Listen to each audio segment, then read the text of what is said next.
Good afternoon. The 3 H's are here: hazy, hot, and humid, and we've set record high temperatures for the second day in a row.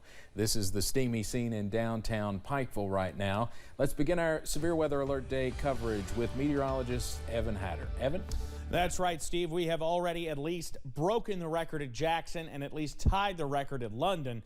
And we still have a little bit to go here before things are all said and done. Heat advisory in effect everywhere in the orange, and the excessive heat warning in effect for our West Virginia counties and Lawrence County in Kentucky. Just the criteria is a little different up here. Everybody's seeing the potential for heat indices between 100 and 105.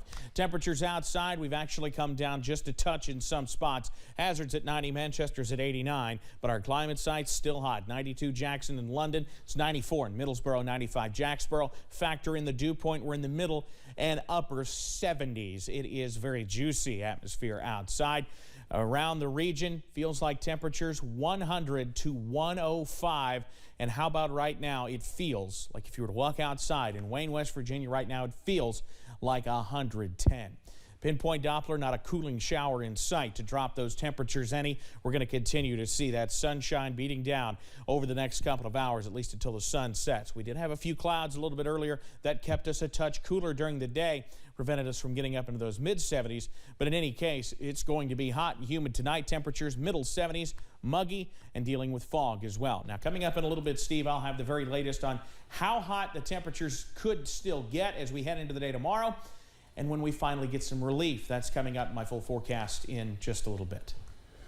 All right, Evan, thank you very much. You're now looking at our shot from Buffalo Mountain, up where our tower site is right now here in Perry County. At 4 o'clock, we sent our Dakota Makeress to the Perry County Park to show us just how quickly temperatures can go up inside a vehicle. Let's check in again with him to see if it's cooled down any. Dakota? Yeah, Steve, it has not cooled down at all, really. I've seen, it's been quiet here at the park. I've seen one person walk, but now I've seen like 2 ladies walking, and I sure hope they have water because it's certainly hot. And I want to preface this live shot by saying I've been sitting in a cold car the entire time. This one has just been here. So let's pan over here, Dennis, one more time. So again, for a reminder, the digital thermometer maxes out at 130 degrees. Well, Dennis, if you'll zoom in, you might be able to tell. Yeah, well, it's kind of messed up. It's malfunctioned. I believe it's at 129, so it's probably already maxed out because I think that's all it's going to show us. And then the analog thermometer, I told you all earlier, it maxes out at 120. Well, the needle is actually like way past that. I believe it's also at probably 130 if it went all the way up there. So it's just goes to show you, don't leave your pets or animals or you know, your kids in a hot car like this, because I could even bet, even if the windows were cracked, it probably wouldn't even make that big of a difference.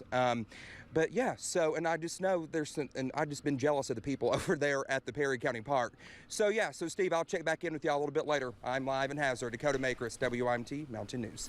All right, Dakota, thank you very much. Now, during the next 3 days, Lexington emergency rooms are preparing for patients with heat-related illnesses to walk in hospital waiting rooms for treatment. Chelsea Jones and photojournalist Darnell Crenshaw talked to an emergency room physician who has some tips on what you can do to avoid a trip to the hospital. If you look at the forecast for this week, I think that every day it's supposed to hit at least 95 degrees. And so once that happens, when people are outside, that increases the chances of things like heat stroke, dehydration. And so I'd expect some patient cases to come in over the next few days related to that. Dr. Michael Dodd is an ER physician at Baptist Health. Working here for 5 years, he knows heat-related illness patients will soon walk through these doors. We'll be ready for them. Dr. Dodd says there are 3 big illnesses to recognize when it gets this hot: heat stroke, dehydration, and sunburn. His advice: if you are out in the heat, that you're using sunscreen, that you're drinking water frequently, that you're taking breaks coming inside out of the heat. But if you've been out in these extreme elements too long, look out for these red flags when it comes to overheating. Excessive sweating, if you start running fevers, if you start feeling really, really tired, that might be your red flags to look out for. Another symptom, Dr. Dodd says watch for altered mental status and confusion, indicators you should visit the emergency room. Or to avoid all those red flags, simply try this. On a day like this, it never felt so good. In Lexington, Chelsea Jones, WKYT. Both UK and St. Joseph's hospitals say they have not seen any heat-related illness patients yet, but they are prepared. People in Buffalo, New York gathered today to remember those who were gunned down while shopping at a grocery store 1 month ago. Today also marks 3 weeks to the day since the massacre at Robb Elementary School that killed 19 children and 2 teachers in Uvalde, Texas. Just 2 of many mass shootings that spurred senators to a breakthrough on a bipartisan gun deal. The agreement does not include provisions Democrats have pushed for, including raising the age to purchase assault weapons, but it would include enhanced background checks on those under 21. We need to know before somebody walks in and buys a firearm when they turn 18, what their mental health and criminal record history looks like to the extent feasible. At least 10 Republicans have so far signaled their support, which would be enough to pass in the Senate. Texas Senator John Cornyn, who you just heard from, who has led the negotiations for Senate Republicans, says it will take a couple of days for them to turn the deal into legislative text. Police in Oklahoma City took a man into custody after he climbed the 50-story Devon Tower Tuesday morning. The man, who identifies himself on Instagram as the ProLife Spiderman, made it to a platform on the roof before being apprehended. The climber says stunts like this are done to raise awareness of pro-life issues. The incident was recorded on his Instagram account, and a drone followed him up the tower. The drone operator was also taken into custody. It's been more than a month since the U.S. Senate unanimously passed a Supreme Court security bill. Today, the House has also passed the bill overwhelmingly. The bill allows Supreme Court police to provide around-the-clock protection to justices and their families if it is deemed necessary. House Democrats had sought to add protections for Supreme Court employees and their families, but backed down when Senate Republicans said it would not pass the upper chamber. Was House Democrats that at least wanted to get one itty-bitty concession out of this bill. I'm glad it will be heading to the president's desk without any poison pills to ping it back to the Senate to delay it further. Federal and local law enforcement agencies have been on high alert with the Supreme Court expected to issue its final ruling on the Mississippi abortion case in the coming days.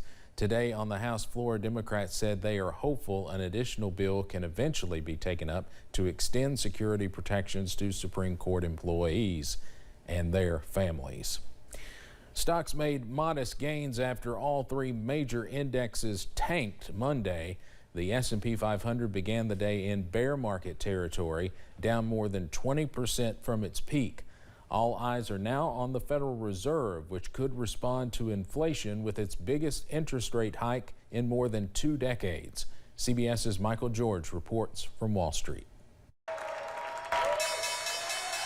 Stocks finished mixed, following a Monday free fall that sent the S&P 500 into bear market territory. It's significant. They don't happen that often, but about a dozen times since World War II. CBS News business analyst Jill Schlesinger says soaring inflation and the likelihood of more interest rate hikes continue to rattle investors. I'm down big. It's amazing. Where I was 2 years ago, it's incomparable to where I am today. With the national average for a gallon of gas now topping $5, many Americans are taking a hard look at their retirement portfolios and their budgets. As a family, we will be focused on our spending and our saving, hunkering down. Investors and businesses are bracing for Wednesday's decision from the Federal Reserve on interest rates to fight soaring inflation. The Federal Reserve has to thread this needle. By raising interest rates, what's happening is they could actually tip us into a recession if they go too far, too fast. Speaking at an organized labor convention, President Biden put the blame on Republicans in Congress. The problem is, Republicans in Congress are doing everything they can to stop my plans to bring down costs on ordinary families.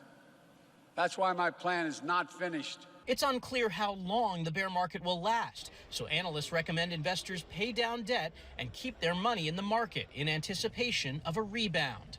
Michael George, CBS News, New York. Well, the S&P 500 fell 14 points today. The Dow Jones ended up losing 151 points, but the NASDAQ rose 19 points today. Coming up on Mountain News at 5:30, flights and hotels are not the only costs you need to plan for on a summer trip. Why a daily spending budget should be on your packing list. But first, our severe weather alert day continues through tomorrow as the hottest air of the year so far works in. Latest details coming up on the other side of this break.